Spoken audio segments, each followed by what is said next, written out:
I would like to inform you that the cabinet has decided like this, as follows. Cabinet has decided as follows.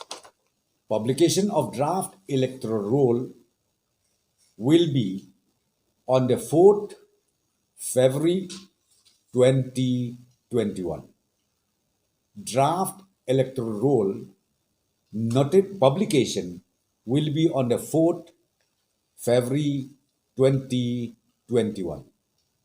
Last date for filing claims and objections will be on the 18th February 2021.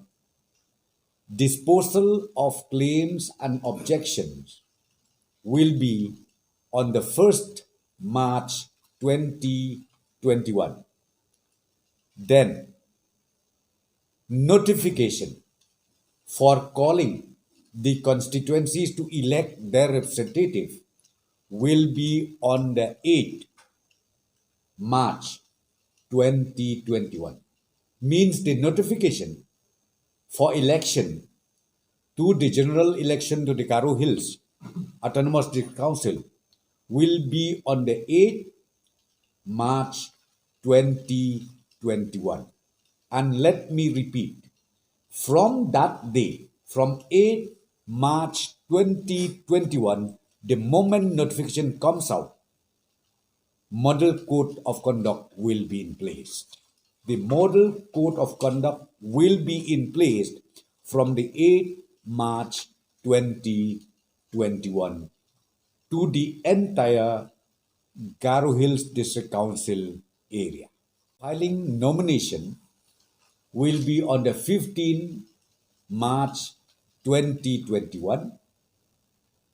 Date of scrutiny of nomination papers will be on the 15/3/21 at 3 p.m. Last date for withdrawal of nomination papers will be on the 19th March 2021. Finalization and publication of valid nomination and allocation of sambal will be on the 22nd March 2021. Date of poll 9 April 2021 from 7 a.m. in the morning up to 4 p.m. in the afternoon, and date of counting will be on the 14th April 2021.